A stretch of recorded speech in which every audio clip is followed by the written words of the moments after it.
Hello, and welcome to the latest installment of Intellects in Conversation podcast. Today, my guests are Margaret Olin and David Shulman, who are collectively the authors behind one of Intellect's most important, challenging, and aesthetically stimulating publications to date, The Bitter Landscapes of Palestine, a book that will be published tomorrow on June 14th. It's already available to pre-order, but be sure to visit www.intellectbooks.com for more information. In terms of the book, through an interplay of words and images, this evocative publication documents the life of Palestinian communities of shepherds and farmers under Israeli occupation. Years of human rights activism in Palestine have guided the authors in crafting this unique visual and verbal record, which also includes 172 color illustrations, lavishly reproduced as a beautiful coffee table style book. Margaret, David, welcome to the podcast, and thank you both for joining me today. Thank you. Thank you. So before we talk about the book and Palestine more generally, please can I briefly ask you both to introduce yourselves? Where are you based and how would you describe what you do? Because I know you're both activists, writers, artists. I mean, would you consider yourself anything in particular or all of the above? It would be fantastic just to get your own take on who you are and where you're based. Margaret, perhaps we could start with you. Thank you. Just to let you know, you may call me Peg, which is what most people call me, if you like.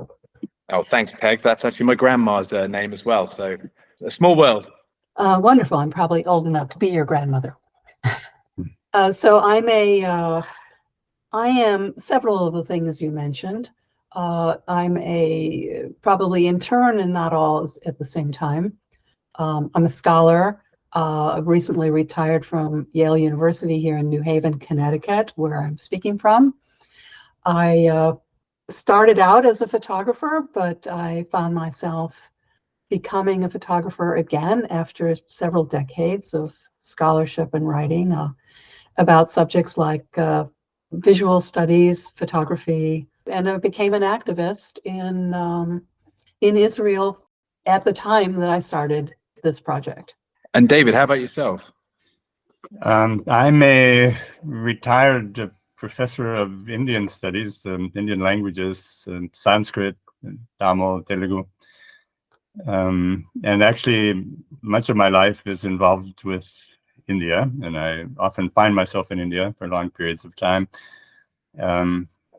But for the last 22 years, I've also been very deeply involved in the human rights and peace-oriented work that Israeli and Palestinian activists are doing inside the Palestinian territories occupied by Israel. It's become a major part of my life. Thank you very much. Well, yeah, just to be clear, the Bitter Landscapes of Palestine, although it's being, will be published this week, June 2024, but the book has been a long time in the works, right? And it sounds like you've both spent a lot of time in the region. Can I just ask when you both first spent time in Palestine, Israel, Jerusalem, places around that area? So I joined Ta'ayush, which is one of the grassroots human rights organizations. It's one of the more effective ones, if I may say so. Ta'ayush means Jewish-Arab coexistence. Actually, better to translate it maybe as living together. It has a little more immediate ring to it.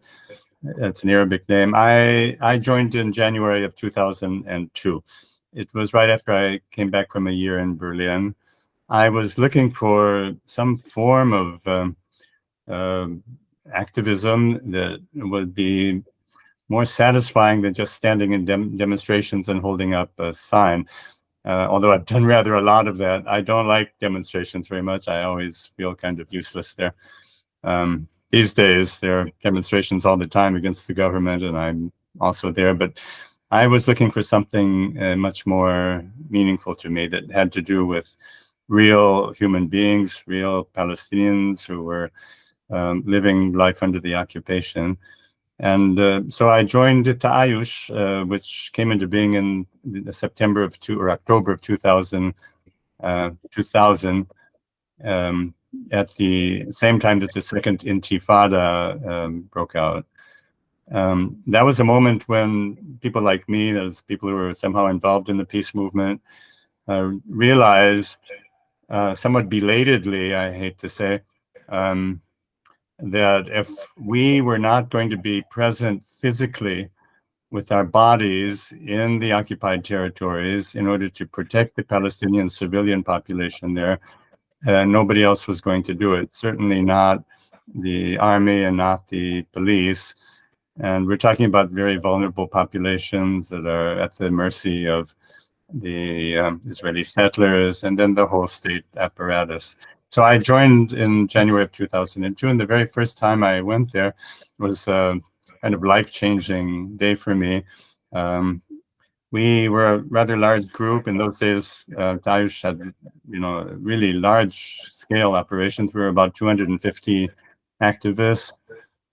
We went down to the South Hebron Hills in the southern West Bank, and we were carrying blankets, all of us, because the Palestinians in that area were now sleeping outside. It was winter. It's cold, really cold and wet and forbidding. And they were, because their homes, some of them caves where they'd been living for years, these homes had been destroyed by the army. And so they were left out in the open, basically. The United Nations had tried to give them tents at least to live in, but the army wouldn't let them have these tents. And so we were carrying blankets, and we had to go through, this was the first time for me, we had to go through the army roadblocks, which were set up in order to prevent us from actually making a rendezvous with the Palestinian villagers at a place called Jimba. That was the first time for me of actually washing over the army blockades. And there were several of them. It took the better part of the day. And some people were hurt and some people were arrested. It was a very dramatic kind of thing. But we succeeded in the end in finally reaching our Palestinian friends and handing over the blankets. And, when we arrived there, we embraced like brothers, like lost brothers. It was really intensely moving. And from that moment on, I was kind of drunk on it. And I still like that. Yeah. Before I hand over to Peg, David, could you tell us a little bit more about the work of Tayush and what are they up to at the moment? Are they active? What kinds of things are going on? And might you tell us a little bit about where you're actually based at this moment in time? Oh, yeah, I should have said I'm in Jerusalem, and I was at the Hebrew University for many, many years. I'm still teaching there, actually. Tayush is now a relatively small group of hardcore activists, some of them veteran activists that were there from the very beginning, although I think I'm by now the historical archive and memory of this group. I'm the oldest person there. There is a new generation of young activists who are absolutely fantastic and devoted and smart and ready to actually live in this part of the world, and that is to say in the southern West Bank, sometimes for weeks or months on end. The actual activities tend to be, these days, they tend to be responding to attacks by very violent Israeli settlers who invade the villages with weapons, of course, and sometimes with their own flocks or herds of sheep, which they bring into the Palestinian fields in order to take the land. So we're there to try to protect the Palestinians. Of course, we're completely committed to nonviolent resistance. It's a very fundamental thing from the very beginning. But we're there to do our best to somehow protect them from these marauding settlers. And we accompany them to their grazing grounds and to their fields, insofar as that is still possible under the war conditions, because these days, Palestinian life in those areas is very circumscribed, and they're encircled and blockaded, and things are very, very tough. My first encounter with Tayush was actually by reading the book, of course. But since then, I have gone online and done a little bit of my own research and due diligence, and there are quite a lot of interesting resources out there. So I do urge our listeners to have a brief Google and check out what this organization is doing. There's a really good Wikipedia page and a few other resources that are very easy to get a hold of. So I definitely recommend that. And of course, much of what you've just described is kind of the basis of much of the book as well, I would say, in terms of some of the images and some of the encounters that you see and you represent through the photography and through the stories, the narrative, and the accompanying words. So the book is, of course, a great way to kind of get a better grasp of what you're describing. But the origin story around Tayush and your own experience in the region is really interesting and useful. And I think it's a great place to start to sort of talk about the book. So I would like to go to Peg now and ask the same question. What was your sort of first experiences of visiting? And then tell us a little bit about perhaps the book itself and how you two met. Maybe we could use that. So, tell us a bit about your first encounters, and then also how you two kind of met and what your origin story was and how that brought the book into life.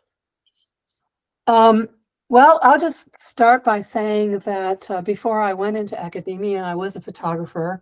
I went to graduate school in photography, and with visions of farm security, photographers during the 1930s, even war photographers in my mind. I wanted to go out and basically civil rights photographers change the world with photography. And but I felt like I was completely incapable of doing this. Eventually, I gave it up, and I tried a number of other things. And I went into graduate school in visual studies, well, in art history, but basically visual theory and studies, with some of the same questions in mind that I'd had. How can visual work of any kind, especially eventually came around photography, how can that really be effective? Or what is it that makes it effective or ineffective? Why do people think it counts? So flash forward a few books about various other irrelevant topics to when I started really writing about photography. I found myself suddenly in the Jewish Studies department at Yale University, and I am Jewish, as in someone who is both Jewish and in Jewish studies, I felt like I should at least try to make a kind of an academic stand. I'd started writing about photography as an activist project, and I thought, well, maybe it would be interesting to do one about how photography is being used in regards to the occupation in Israel. I had met David through an Indian connection.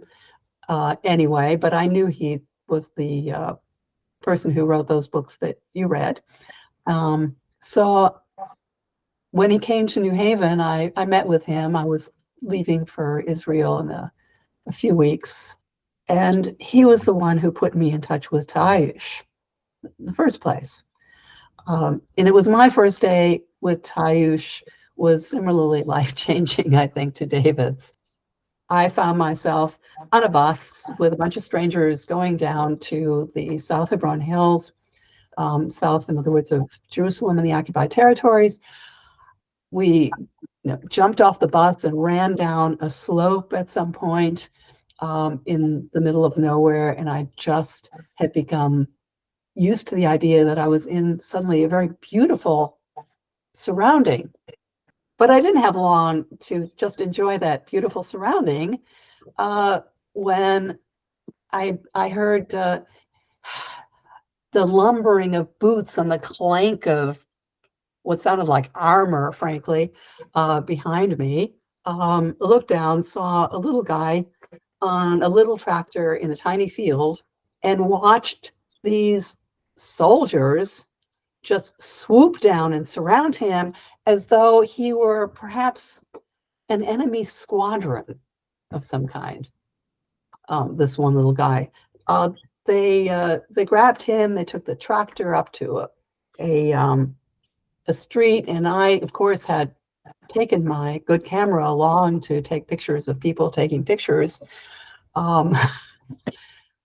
But I became completely enmeshed in his story, in the story of the tractor and the soldiers.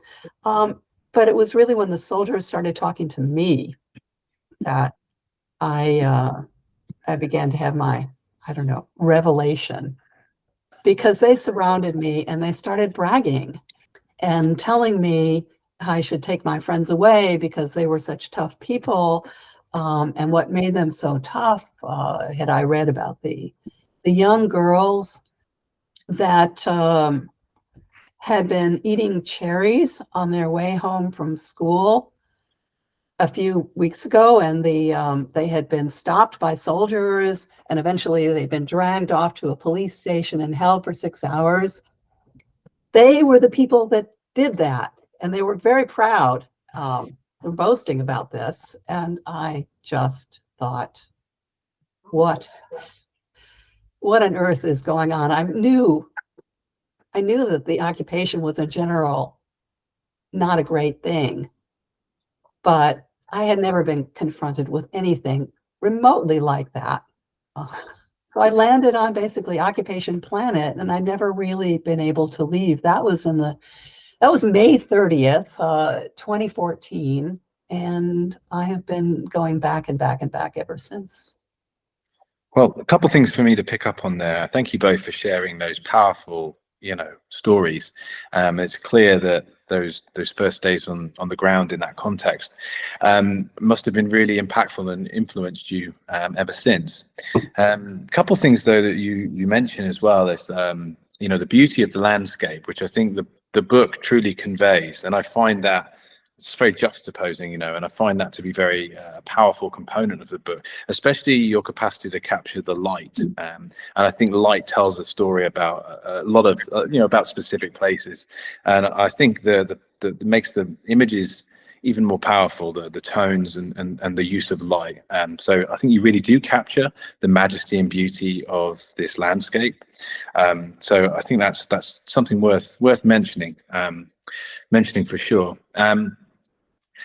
And I kind of made me think as well is that you talk about these stories, and I think that that's a really important part of the book as well, both rendered visually and of course through narrative as well. So Peg, I wonder if you could tell me in a nutshell, to follow on from what you've just told us, and tell our audience really kind of a little bit more about the structure, the sort of format of the book, and so it's kind of a coffee table book, right? But then it is entwined with narrative. There is a lot of text as well, and of course you both bring a distinct set of skills and expertise to the table. So we can talk about division of labor in a minute, but I think it'd be wonderful just to hear, sort of in a nutshell, what the book's all about. So over to you, Peg. Well, I think of it basically, it's a photography book. I've never felt, and it especially became, I guess I was my own best student when I started teaching photographic text, because I never felt like photographs belonged all by themselves. They needed something. They needed continuity, and they needed words. And so the book is really a set of photographs with several short texts. Now, the longer short texts are 13 chapters in which mostly David, but occasionally me, has written to go along, to sort of tell stories along with sets of photographs. And we could talk later if anyone's interested in how these combinations of text and photographs actually got made, but for now we'll just say there are stories with photographs that have been added to them or preceded them or whatever. Then there are about the same number of small little, the shorter of the short talks, which are called laksat. A laksa is a pause in Arabic, if I have that correct, or more or less correct. And these are little ruminations on what I think of as the basic themes of the book, or sub-themes, you might say. That is the sub-themes of the book. The theme is maybe the occupation, but the sub-themes are beauty, tea, friendship. I think that's worth, if you forgive me interrupting you, I think that's worth dwelling on for a minute, because I think, again, that's one of the most beautiful things in the book, these day-to-day moments that people share. And I think that it does a very, very good job of conveying that, because I think those day-to-day moments people can understand in their own context and can attribute, a lot of humanity to. And I think that's one of the strengths of the book, is it really draws upon that. And lets the reader kind of find their own path, as it will, through these moments, these pauses. David, do you have something to add there? I think it's important to say that this book is a kind of documentation. Sometimes we're afraid it may be the last documentation of an entire way of life, which is very much threatened by the immense pressures that are being brought to bear, upon these people, the shepherds and the small-scale farmers of the South Kefron Hills, the Jordan Valley, Bedouin communities in some cases. So that means also that, along with documenting their day-to-day life, it also means that we want people to see and experience the reign of terror that they live under. That means house demolitions, arbitrary house demolitions of a vast number of sites. It means settler attacks, violent raids by settlers. It means getting beaten up by settlers, and what that feels like. But then also parts of life that are just still ongoing daily life, like what it feels like to be living inside the Arabic language, for example. And there's also quite a lot to say about the women of these communities. I think that's really for Peg to speak about. Because she had privileged access to them. So that's another topic. Yeah, and Peg, maybe you can tell us a bit about that, and obviously continue with anything else you wanted to add there. Well, after David and I started working together, I had been working for about a year when David and I met in the field and immediately started our collaboration.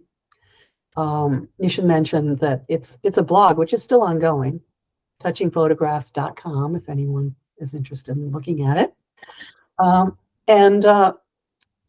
But one thing that I noticed is that as long as I hung around with David in the field, I was often with the men. Whereas if I wanted to get to know the women, I needed to go with the women, and they didn't relate to the men in the same way. So very soon I became good friends with especially one of the women in the South Hebron Hills. And since then, I've gotten to know a number of the women in various places. And I've discovered that their lives, whereas they're deeply affected by the occupation, they also had a lot of the problems that women in various places have, including living in a very patriarchal society, having their huge limitations on their life, which many of them coping with those in much the same way that I would like to think I would if I were in their position. That was really important to find out about, but it was also significant because something I had to deal with, because so many people look at the situation, at the status of women in some of these Bedouin communities, and say, well, they'd all be better off if they were just moved to a city, wouldn't they? Wouldn't that be a great improvement in their lives? But in fact, they are really working for their own improvement, and they're doing it. Their biggest obstacle is not actually the men in their own villages. It's the occupation authorities and the settlers who are demolishing the schools where the women go and get an education, and demolishing their homes so that they have to deal with demolitions and expulsions and the difficulties that the occupation puts in their way, while they're trying to improve their lives and change their own society, and it makes it almost impossible. And they express this to other women. And amazing resilience, I imagine, must be a privilege to be around those type of women. Yeah, it's amazing. I think I could say, as a man who has had a lot of experience in the field, especially with the shepherdesses in the Uji area in the southern Jordan Valley, that these are really heroic figures, far more courageous and daring for the most part than their husbands and sons. They're really it is a great privilege just to be around these people. Yeah. I was going to say, it's probably our listeners have probably realized by now that, of course, the book was, as we've said, was made over a number of years, I believe, right? But also that it was before October of last year, and this has been you've had a real privilege and insight to see this this kind of special place over a number of years, and how things have developed and built these relationships with people.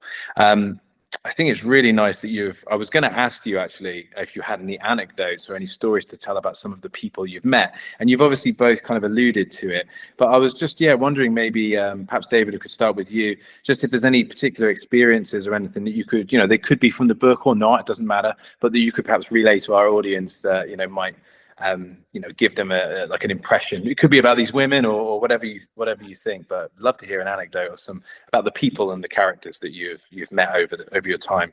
So I'd like to mention a place, one particular small hamlet called Zanuta, which happens to be the place that we first began to publicize in the blog site.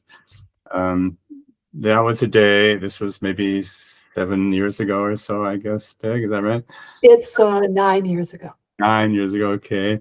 We were out there with these shepherds, and they have the misfortune of having an Israeli settlement planted right next to their village.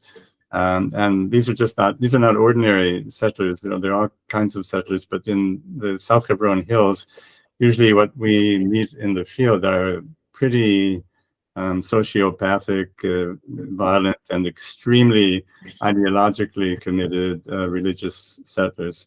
So these people are subject to harassment by the settlers at all times. So we were out there that day, and the army turned up, as they inevitably do, and they wanted to chase the settlers off of their grazing grounds.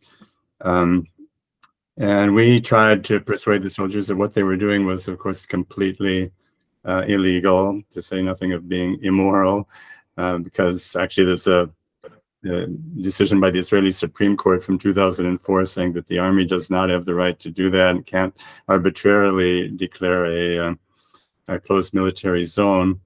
So this went back and forth with us arguing with the soldiers, and the shepherds meanwhile were kind of shaken and worried, and one of them said to us, do you think you could come tomorrow? Actually, do you think you could come and be with us every day? Because we're like, it's such a terror of what is likely to happen here. We had to explain to them that unfortunately we couldn't keep activists in the village 24/7. Now we have activists in the villages there who are actually living there, and what is called protective presence. But that day it was kind of touch and go, and it ended up with the soldiers arresting 2 of the Palestinians, and then one of our own activists wonderful, devoted person who was, they held him in the command car. It was very, very hot in the summer. It must have been, I don't know, it must have been over 100 degrees for sure. And within a couple of hours, he had a heart attack sitting there because of the heat and the horrible situation. That village, though, and this is, I think, important to say, that village, Zanuta, no longer exists. It's one of around 20, maybe 22 villages in the South Chevron Hills, which have been abandoned by their own people because they simply cannot withstand the constant harassment and violent intrusions and terrible threats of these messianic settlers, so they reached a point where the children are terrified and they just can't stand it anymore. So Zanuta, where this collaboration between us began, actually no longer exists. Well, thank you very much, David, for sharing that. And I was actually, my next question, I will, of course, give Peg an opportunity to tell an anecdote first, but my next question was, what happened to Zanuta and what's the situation on the ground? So maybe we can discuss that a bit further in a second. But Peg, any anecdotes or any particular memories that you would like to share with our audience? I hadn't prepared any anecdotes. I don't think in terms of anecdotes. I think in terms of long term. I think that in a way that it's what distinguishes what I do. If I could boil someone down to either a photograph, the photograph of this person, or the typical anecdote about them, I don't think I'd be able to, I don't think I would be the same kind of, I don't know, documentarian that I am. Well, that's a fair answer. To say. Well, that's a fair answer, and I think your photos do plenty of talking. And again, I think people should definitely check out the blog and these other opportunities to see your photography online, in addition to the book, of course, as well. Just tell us the name of the blog again, please. It's called touchingphotographs.com. What I will say is that Zanuta, of course, is one of the villages that was abandoned since the war began in October. I don't know if David said that, but also it's emblematic of the enormous rise in violence in the occupied territories. We used to go down when we went to Aish to the South Chevron Hills. We would have maybe 3 places that people would go, and then they would gather. One of the last times I was there, which is this past March, I went again. There were 15 places to go, and maybe 8 people. Mm-hmm. It was impossible to get to all the places. We arrived at most places a bit late, and we didn't get to anywhere near all of them. Well, obviously, we're hearing a lot about Gaza in the news, but maybe people don't know that much about the Hebron Hills. And I guess as a result of the Oslo Accords, it might be worth just kind of explaining the different landscape there, and then how, and if you could maybe explain what the situation was before October and then where we are now on the ground. Perhaps David, I can hand that on to you. Yeah. Under the Oslo agreements, the West Bank was divided into 3 zones, A, B, and C. Zone A is under the rule, I guess you could say, of the Palestinian Authority. Zone B, Area B, is under a kind of mixed Israeli and Palestinian regime. And Area C, which counts for 62% of the West Bank, is by far the largest of these 3 areas. It's under sole Israeli military control. and all of the settlements, virtually all of the Israeli settlements, including the new illegal outposts that are springing up like mushrooms all over the place, they're in Area C. So that's where what we're seeing is a kind of, small-scale struggle. I mean, small scale, except that it's very bitter and extremely violent. And the violence is coming only from one direction. It's coming from Israeli settlers and soldiers and policemen who back them up. In the old days, before the war, say 10 years ago, 5 years ago, there was at least a possibility if you got into trouble. In other words, if there were, let's say there was a settler raid and people were getting beaten up or even shot at or hurt, in those, and we were there, we were able to call the army or call the police, and occasionally at least they would come. They wouldn't always come. Sometimes they would come.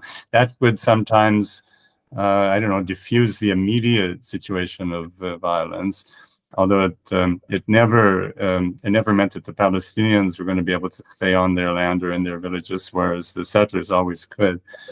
But these days, these channels are no longer available to us. If you call the police under a situation today of really violent attack, well, I mean, last time this happened at a village that we know, Rakis, they called the police, and the police on the emergency line, the policewoman who answered the phone said, "Don't bother calling us, because if you want us to come, we'll come and arrest you." That is the activists, that's so. There's really no recourse, and there's also no legal recourse, because the military courts have everything except justice in their purview. That is, if you're a Palestinian and you happen to be brought before a military court in the territories, often on completely trumped up charges, their conviction rate of Palestinians is higher than 99%. In other words, you have no chance of justice. And we know people who have been sent to jail, sometimes for years, completely innocent people who were, came before the military courts. Since the war, all of this has exacerbated the situation enormously. So now we have a situation where there are attacks every day. And actually, you could say probably every hour, some place in these areas is under attack. Sometimes there are multiple attacks in the course of a single night. Sometimes these settlers come in the middle of the night. They start shooting. They might kill a few sheep or goats. Sometimes they shoot at the people. Of course, with complete impunity. Nothing is ever going to happen to one of these settlers. They're protected by high authorities in the government, they always threaten the Palestinians by saying, you have 24 hours to leave this place, and if you don't leave, we'll be back tomorrow and we'll kill all of you. Actually, all of the villages that we've been involved in, both in the Jordan Valley and in South Hebron, have heard that threat from the settlers. So you can see that the situation is really appalling, and it's also appalling that the Israeli authorities are not prepared to do anything at all to stop it. That's the situation today. Well, I mean, thank you so much, Dave, for sharing that, especially from your, privileged position of having been there on the ground, and of course having still there as well. Shocking is the word that comes to mind, and I know that when you were writing this book, it's something that I think you wanted to convey, right? In the introduction, you say that you want readers to experience the shock as you have, possibly even to move them to action of one sort or another. Would one of you care to comment on that? Peg, how do you feel about that? I know that was something that was quite important to you. Yes, I think that people have access to a lot of information. You can hear a lot of statistics. You can read lots of books about the occupation and its effects. But what I don't think people understand is what it's like actually as an outsider to suddenly come into this, to find oneself in this situation. I don't think one understands for real what it's like until one does confront it. And also the way in which coming into this horrible situation as an outsider makes you an insider. you can't stay on the outside anymore after you've been through it, after you've seen what's going on and you've gotten to know the people. Also, I think it gives you, it was important to us that readers regard these people as real people, not as victims, not as statistics.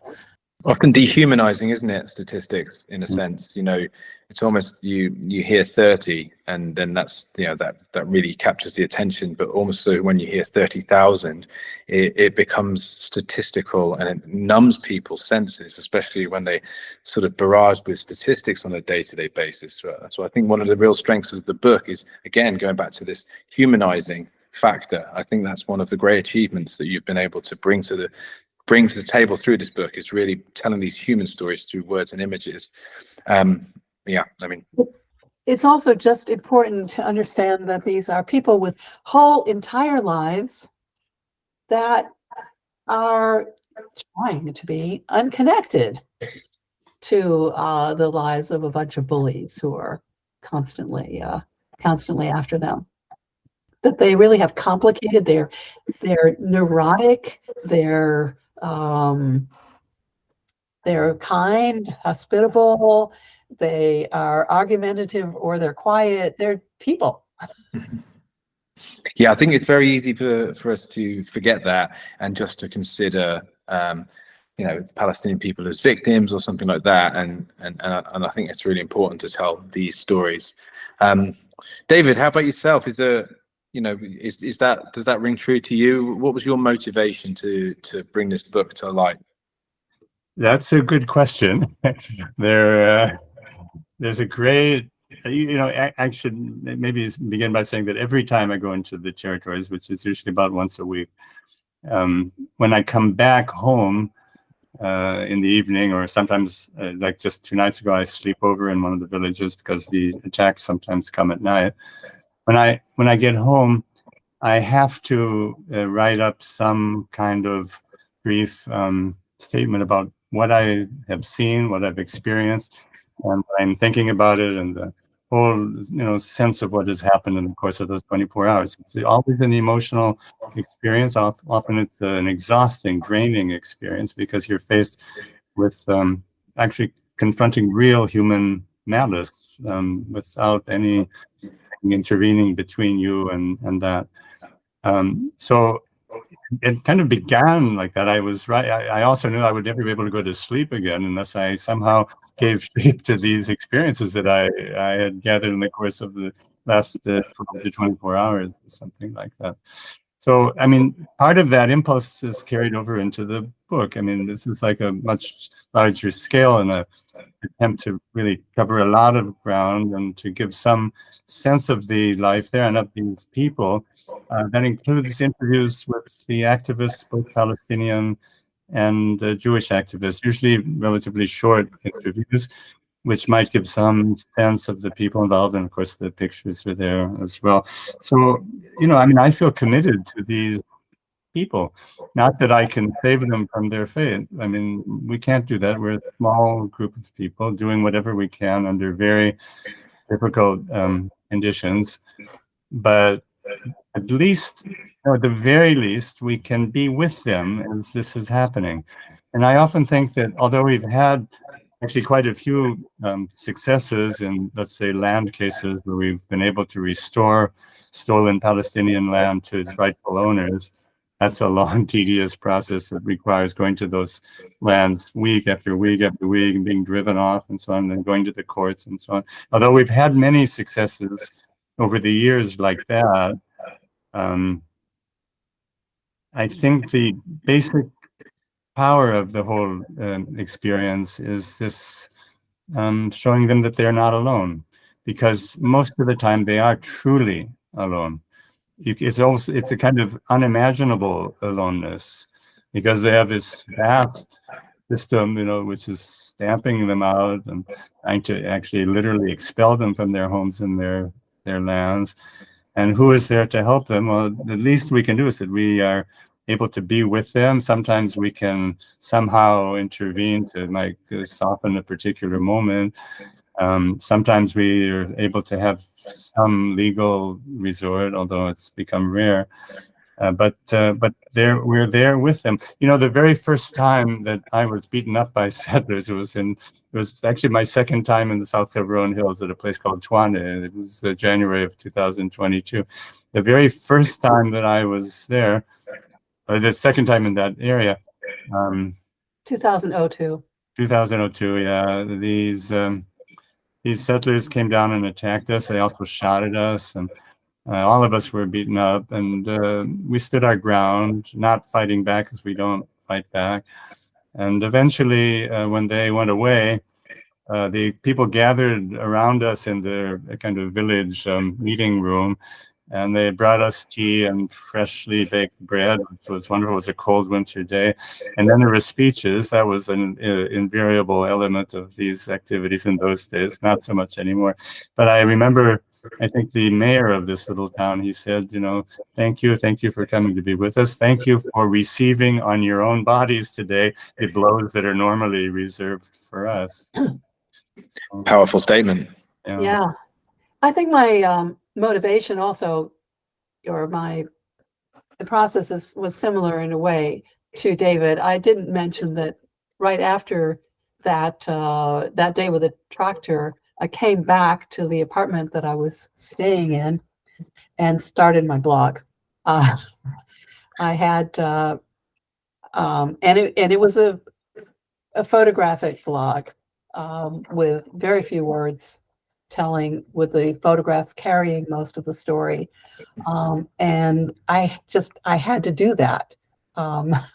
Since we can't, as David said, change their reality, we can convey their reality to other people. I know it's not just staying with them. It's not only making them feel less alone. It's also making other people feel that this is important and can't be ignored.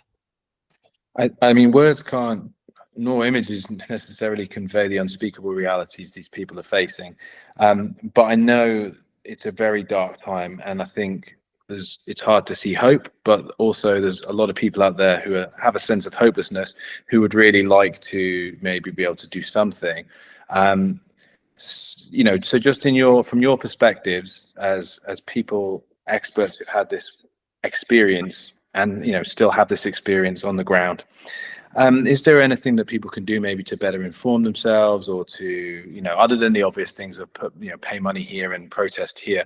From your perspectives, what can people do perhaps? First of all, what we most need are more activist volunteers. So, and they can be from anywhere in the world, you know.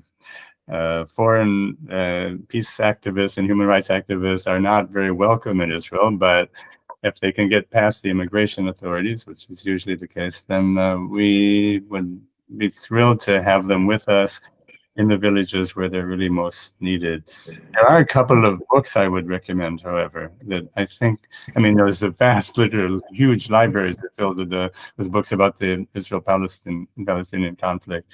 But there are two relatively recent books that are really remarkable. One is by Nathan Thrall, who won the Pulitzer Prize this year with this book. It's a book called A Day in the Life of, who is it? Abdul Salim, I think. It's an absolutely marvelous book, one of the very best I've ever seen on life in Palestine, Nathan Thrall. And then there's a very fine book by one of the great Israeli human rights activists who works, pleads in front of the Supreme Court. His name is Michael Sfard, S-F-A-R-D.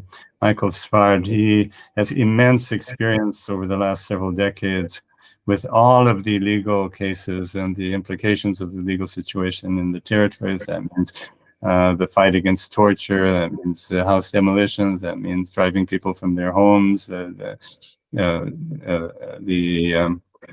line of the separation wall was a big problem in the early part of the Intifada. It's a wonderful, clear-headed, lucid book, and written by a true humanist. Really one of the. See, that's actually, I should say, there's one of the wonderful things about living in Israel, even today, under a very dark cloud, is that there's a very high density of really unusual, wonderful people. I mean, we're like just ordinary people, but sometimes ordinary people manage to do extraordinary things. And to be around people like Nathan Thrall, Michael Sfard, or these young activists who are so committed and are living in these places, I mean, that's a privilege which is really, really very, very unusual and something to treasure. We feel also, I just think I should maybe say again something that Peg said, I'll put it in my own words, where this book is a kind of witnessing, and it's a personal book, and we write about things that we have seen and experienced with our own eyes and on our own bodies. And for us, witnessing, it's a moral act, an ethical act in its own right. In fact, it's perhaps the only real, possibly effective ethical act that we're capable of. And that's a part of why we wrote this book, a big part. Well, I just wanted to add that the title of Michael Sfard's book is The Wall and the Gate. And they're both great books. Well, I just wanted to say, I think that's a wonderful note to end this podcast on, David. Thank you very much for sharing that positive outlook in this darkest of times. But before we close, Peg, David, are there any final thoughts or comments you might have? Peg, over to you. I would also advise people who can't get on a plane and go to get in contact with their governments and hound them, and try to make them feel that they can't just let this whole situation develop on its own. I realize that with the war in Gaza, that it's much more on everybody's front burner, but I still think that, and in fact, I think the West Bank gets lost in the shuffle a bit. It's really important that the governments not support this kind of basically torturous living. I could maybe say a last sentence or two. We're not alone in the world in this kind of work, and yet the southern West Bank and the Jordan Valley, these are places today where you can see the Gandhian tradition of nonviolent resistance still thriving and doing whatever has to be done, doing the human thing, even without thinking too much about the actual results, because you can't do that kind of work and count the successes and failures all the time. You just can't. You have to do it because that kind of work is its own rationale and its own justification. So we feel that we're in the tradition of Mahatma Gandhi and Martin Luther King and Henry David Thoreau and Tolstoy and Mandela. I mean, these are people. I mean, I have to say that many of the activists, especially the Palestinian activists, although they know these names, they arrived at the practice of nonviolent resistance through their own experience. And that includes a person called Ezra Nawi, who taught all of us how to do it, actually. He died 4 years ago. But in any case, we could say that the southern West Bank and the Jordan Valley, they are laboratories for Gandhian nonviolent resistance. And it's an amazing story. Well, David, Peg, I want to thank you both tremendously for your time today, for joining me on the In Conversation podcast, and for your fantastic work and the work that you're continuing to practice. So thank you very much. I very much appreciate your time today. Thank you. Thank you. And thanks to Intellect Press.